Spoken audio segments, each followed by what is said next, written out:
We all have the same nature. और हम सबका अलग अलग जो है भिन्न भिन्न स्वभाव है। I know every evil thing there is in you because I've got it in me too. और मैं आपके अंदर की सारी बुराइयों को, दुष्टता को जानता हूँ, क्योंकि वो मेरे भीतर भी है। Because we all came from Adam. क्योंकि हम सब आदम से आए हुए And हैं। I know you got exactly the same nature as I have. और मैं जानता हूँ कि जो मेरे अंदर का स्वभाव है वो आपके अंदर भी And है। I've seen the tendency in hypocrisy in my life. और मैंने भी अपने अंदर भी ये जो ढोंगीपन देखा है। And I remember the years, more than 40 years ago, when I was a hypocrite even as a preacher. और 40 साल पहले मैंने अपने अंदर भी ये पाया कि जब मैं प्रचार करता था, मैं ढोंगीपन दिखाता था। I got so fed up, I said, Lord, I'll stop preaching because I'm a hypocrite. और मैं बहुत ज्यादा परेशान हुआ और परमेश्वर से कहा कि मैं प्रचार नहीं करना चाहता क्योंकि मैं बहुत ज्यादा ढोंगी And हूँ। I honestly prayed to God for one thing. और मैंने परमेश्वर से वफादारी के साथ एक विषय And प्रार्थना I said, किया। Lord, if you don't do that for me, I will not preach anymore. और मैंने परमेश्वर से कहा, अगर जो आप मेरा ढोंगीपन से मुझे निजात नहीं दिला देते हैं, मैं प्रचार नहीं करूंगा। I don't want money. और मुझे धन दौलत नहीं I've never चाहिए। sought money in preaching. और मैंने जो है कभी भी अच्छा नहीं किया प्रचार के द्वारा पैसे Don't even कमाना। want honor.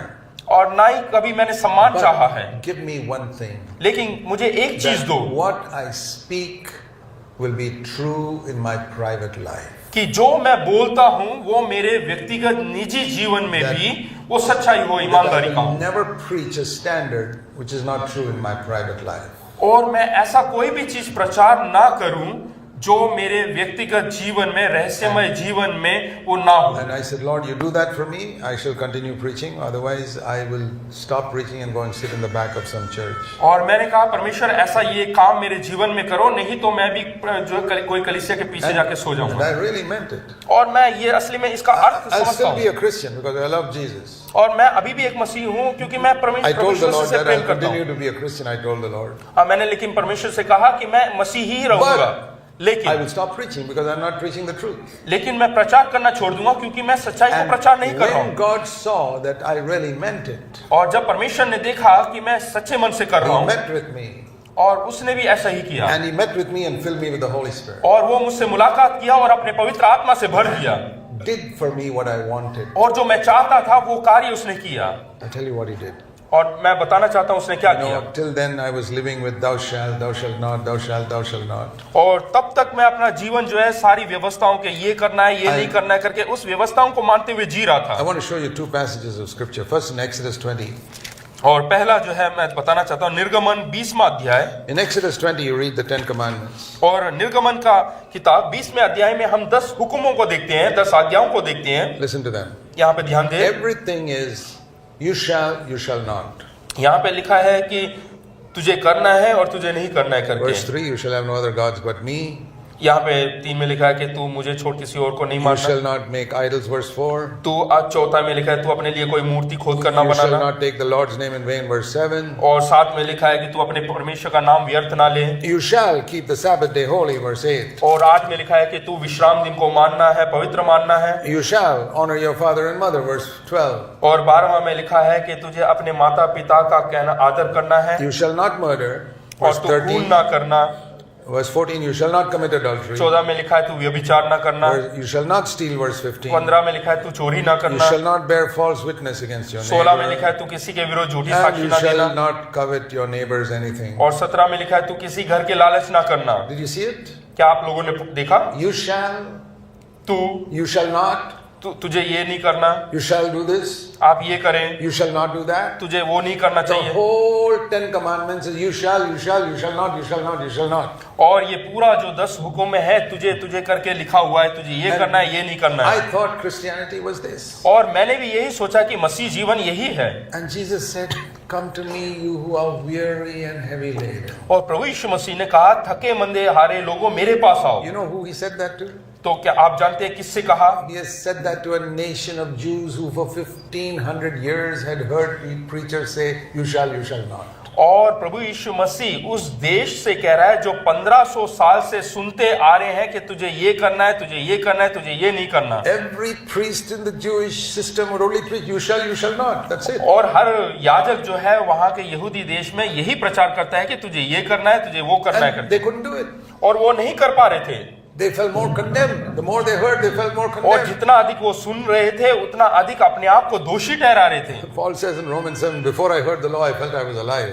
और ये क्या कहते हैं, पौलुस कहता है 7वें अध्याय में कि ये व्यवस्था सुनने से पहले मुझे लगता था कि मैं जीवित हूँ, When the commandment came, I died. और जैसे ही व्यवस्था मेरे पास मुझे मिला, मुझे लगा कि मैं That मरा means हुआ that हूँ। before I heard you shall not, I thought I was a good man. और ये व्यवस्था सुनने से पहले मुझे लगता था कि मैं एक जीवित मनुष्य हूँ। But after I heard you shall not, you shall not, I died. I said, Lord, I'm useless. हाँ, तो जैसे ही उसने व्यवस्था को सुना, उस समय उसको लगता है कि मैं एकदम बेकार आदमी हूँ, मरा हुआ व्यक्ति And हूँ। he says, the commandment that was supposed to bring life to me brought death. और वो कहता है कि जो व्यवस्था मुझे लगा कि जीवन देने के लिए आया है, वो मुझे लगा कि मुझे दोषी ठहरा रहा है, That's what he says in और Romans. उसने मुझे मौत दिया। यही Romans रोमियो में लिखा हुआ है। 7:10. रोमियो 7 उसके 10 में लिखा This हुआ है, commandment which is supposed to bring life to me produced death. और 7 के 10 में लिखा हुआ है, जो व्यवस्था मुझे जीवन देने के लिए था, वो आज्ञा के कारण मैं मृत्यु को पाया, That's the के लिए experience. मृत्यु का कारण ठहरी। That's the experience of most Christians. और यही अनुभव है ज्यादातर मसीह लोगों You का। hear the commandments, you hear the preaching, and say, oh boy, I just feel more condemned at the end of this all. हाँ, ज्यादातर प्रचार सुनने के बाद ऐसे लगता है कि और ज्यादा मैं दोषी अपने आप को मानता And हूँ। they think, well, everybody's a hypocrite. They preach this, but nobody practices it. हाँ, हो सकता है कि प्रचार करने वाले सिर्फ बोल रहे हैं, वो हो सकता है कि उस मार्ग में नहीं चलते हो। And probably you see things in that preacher's life which say the guy's a hypocrite in any case. हाँ, ऐसे भी कैसे भी हो, वो जो है ढोंगी ही है। That's why I say, look at a preacher's children. इसीलिए मैं कहता हूँ कि जो प्रचारक है उनके बच्चों को देखें, Because children know us better than everybody else. क्योंकि बच्चे जो है सही तरीके से जानते हैं हम सबसे अधिक। People who see you in church know 5% of your life. जो लोग आपको कलीसिया में मुलाकात होते हैं, वो केवल आपके बारे में 5% ही जानते हैं, Your children who see you 7 days a week know at least 90% of your life. और जो बच्चे आपको 7 दिन देखते हैं, वो आपको करीबन 90% तक जानते हैं। And if they see that you are really God-fearing, they will walk in that way. और अगर जो वो महसूस करते हैं, जान जाते हैं कि आप परमेश्वर के भय में चलते हैं, तो वो लोग भी आपके पीछे हो लेंगे। If they see you're a legalist, with thou shalt not, they'll turn away from God. अगर जो वो देखते हैं या अनुभव करते हैं कि आप जो है हुकुमों का पालन करने वाले लोग हैं, तो वो परमेश्वर से दूर हो जाएंगे। Or if they see that what you preach in the church you don't practice at home, तो वो कलीसिया में वो देखेंगे कि कलीसिया में तो कुछ और प्रचार करते हो और घर में कुछ और, तो वो परमेश्वर से दूर हो जाएंगे। your children know you better than your pastor or anybody else. क्योंकि आपके बच्चे आपको सही तरीके से पहचानते हैं आपके पासवान और किसी लोगों से। And wake up if your children are not following the Lord.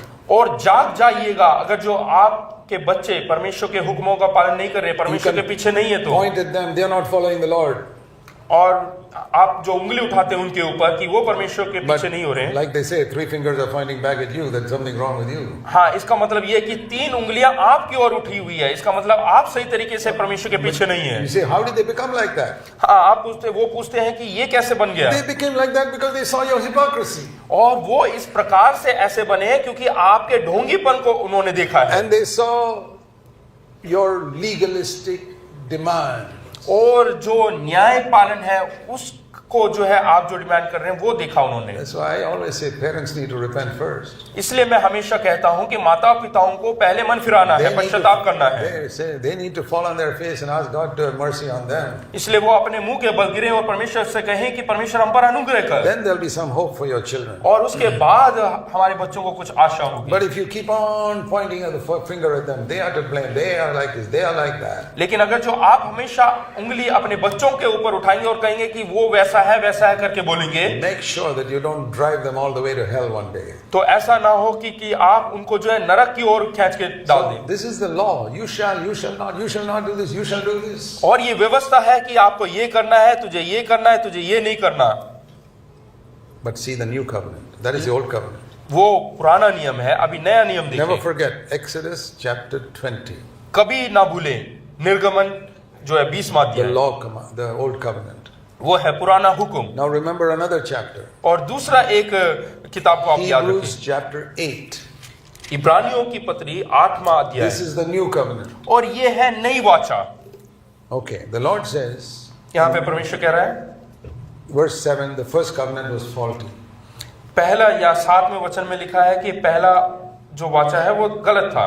Verse 6, Jesus has become the mediator of a better covenant now. और छठे अध्याय में लिखा है कि प्रभु यीशु मसीह उत्तम वाचा का मध्यस्थ ठहरा। Verse 7, it was faulty because this thou shalt not will never make a person godly. क्योंकि 7वें में लिखा है कि लोग जो है हमेशा, क्योंकि यदि वह पहली वाचा निर्दोष होती तो दूसरी के लिए अवसर ना To ढूंढ keep on पाता। saying thou shalt not will never make a person a godly person. हाँ, अगर जो आप हमेशा हुक्म की बात करेंगे, व्यवस्था दिखाते रहेंगे, ये करना ये नहीं करना, तो वो कभी भी जो है निर्दोष नहीं बनेगा इंसान। Therefore, God had to make a second covenant. इसलिए परमेश्वर को एक दूसरा वाचा बनाना पड़ा, He finds fault with the first covenant. क्योंकि पहले वाचा के अंदर उसको खोट नजर आया। Now, don't think this is a mistake God made. कभी ये ना सोचे कि परमेश्वर ने ये गलती की है। Not like some car company that makes a new model correcting the errors in the first one. ऐसा ना सोचे कि कोई कार कंपनी है, उसने नया मॉडल तैयार किया क्योंकि पहले के अंदर कुछ खोट था, कुछ खराबी था। God deliberately gave the law to teach people that is not the way to live. परमेश्वर जानबूझकर उन हुकुमों को, व्यवस्थाओं को दिया क्योंकि लोगों को सिखाना चाहता है कि यह नहीं है जीने का तरीका। And there are a lot of pastors and preachers who haven't learned it even today. और कई प्रचारक और मसीह लोग हैं जिन्होंने आज तक इस बात को नहीं सीखा। That is a faulty way. That is not God's way. और वो परमेश्वर का मार्ग नहीं है, वो गलत मार्ग है। That is a better covenant. और उससे भी बेहतरीन एक वाचा है।